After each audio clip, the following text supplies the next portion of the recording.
삼성전자 관련된 이야기 점검해 봐야겠습니다. 어제 오전까지만 해도 총파업을 예고했던 이 삼성전자 노조가 밤사이 사측과 극적 타결을 이뤄냈습니다. 성과급 재원과 규모 또 지급 방식을 놓고 마라톤 논의를 이어오던 삼성전자 노사가 밤새 합의점을 도출하는 데 성공해낸 건데요. 잠정 합의안에 대한 노조 조합원들의 찬반 투표 절차가 남아있기는 합니다만 창사 이래 최대 규모가 될 뻔했던 이번 파업 사태, 극적 봉합을 눈앞에 두게 된 현재 모습입니다. 우선 밤새 진행됐던 이 협상과 잠정 합의에 따라서 실제 성과급을 얼마나 받을 수 있는 건지부터 체크해 볼게요. 네, 우선 시장의 평가부터 들어봐야 될 것 같은데요. 우선 삼성전자 노사가 잠정 합의에 이르기까지 과정에 대해서는 극적인 반전을 이뤄냈다는 평가가 나오고 있습니다. 바로 어제 20일 오전 중앙노동위원회 2차 사후조정이 결렬되면서 파업 전운이 고조되기 시작했습니다. 노조 측에서도 예정대로 파업을 진행하겠다고 밝혔었는데요. 이후 이재명 대통령이 오후 국무회의 겸 비상경제점검회의에서 국민 공동의 몫이라고 할 수 있는 세금도 떼어내기 전에 영업이익의 일정 비율을 제도적으로 나눠 갖다는 것은 투자자도 할 수 없는 일이라며 선을 넘지 말라고 삼성전자 노조를 강도 높게 비판하는 등 갈등이 극에 달했던 것으로 해석됩니다. 하지만 이후 김영훈 고용노동부 장관이 오후 4시부터 경기고용노동청에서 노사 간 대화를 다시 주선을 한 상태입니다. 그리고 약 7시간이 지난 오후 10시 30분쯤 삼성전자 노사가 2026년도 임금 협상 잠정안에 최종 서명하면서 극적 타결로 이어진 상태입니다. 네, 앞서 두 차례에 걸친 사후 조정에서도 이 노사 간의 합의가 어려웠었는데 각각 어떤 지점을 양보하고 또 무엇을 얻게 됐을까요? 네, 우선 삼성전자는 기존에 유지하였던 OPI 제도의 성과 원칙을 지켰다는 평가가 나오고 있습니다. 그리고 노조에서는 반도체 부분 초과 성과에 대해 별도 보상 통로를 확보했다라는 평가가 나오고 있는데요. 구체적으로 이번 잠정 합의에 따르면 삼성전자 성과 부분 기존 OPI와 이번에 신설되는 DS 부분 특별 경영 성과급으로 나누어 운영되게 됩니다.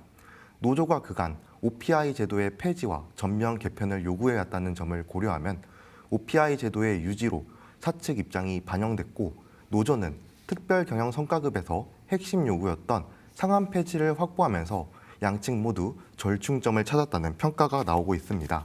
특히 구체적으로 특별 경영 성과급과 관련해서는 노사 합의로 선정한 사업 성과의 10.5%를 재원으로 삼고 지급률 상한은 따로 두지 않은 것이 특징인데요. 아울러 재원 분배율은 부문 40%, 사업부 60%이며 공통 조직은 지급률이 메모리 사업부의 지급률의 70%로 설정이 되어 있는 상태입니다. 이번 노사 갈등의 원인 중 하나가 각 사업부별 재원 비중이었던 점을 고려하면 사측에서는 줄곧 강조해왔던 성과주의 원칙을 유지하게 됐고 노조는 상한선 폐지라는 명분을 확보했다라는 평가도 나오고 있습니다. 이전에도 이야기를 나눴던 적이 있지만 이 DS 부문 내에서 적자를 낸 사업부와 흑자를 낸 사업부 간의 이 형평성 논란, 그러니까 내부 갈등이 굉장히 심했었잖아요. 이 부분은 어떻게 조율이 됐을까요? 네, 말씀해 주신 부분과 관련해서는 노사가 유해와 균등이라는 가치를 내세워 갈등을 봉합했다라는 평가가 나오고 있는 상태입니다. 우선 적자 사업부와 관련해서 차등 지급, 즉 페널티 제도는 올해 적용을 유예하고 내년부터 시행하기로 했습니다. 파운드리나 시스템 LSI 등 부진한 사업부 임직원들의 반발을 고려한 조치로 해석이 되고 있는데요. 아울러 상대적으로 소외됐다고 평가받는 DX 사업 부분 임직원들에게는 600만 원 규모의 자사주도 별도로 지급하기로 하면서 형평성을 고려했다는 평가가 나오고 있습니다.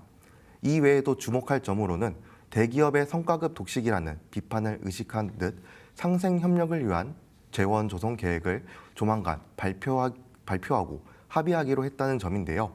이 계획은 노사 공동 프로그램으로 운영될 예정이어서 그동안 지적받아왔던 반도체 생태계 내 임금 이중 구조나 협력사, 상생 문제를 해결하는 마중물이 될지도 주목받고 있는 상태입니다. 이번 극적 타결로 삼성전자 노사 간의 이 갈등은 일단락된 모습인데요. 노사 양측의 반응은 좀 어떨까요?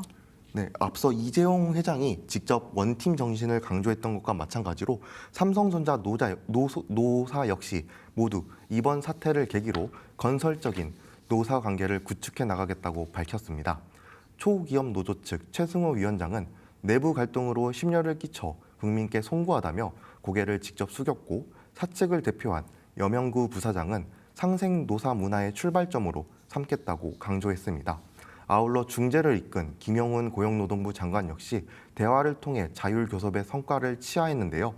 삼성전자도 잠정 합의 직후 입장문을 통해 뒤늦게나마 합의에 이르게 된 것은 국민과 주주, 고객 여러분의 성원, 그리고 정부의 헌신적인 조정과 묵묵히 자리를 지켜주신 임직원들이 있었기 때문이라고 치하하면서도 진심으로 감사드린다는 말씀과 함께 그동안 심려를 끼쳐드린 점에 대해 깊이 사죄드린다고 밝힌 상태입니다.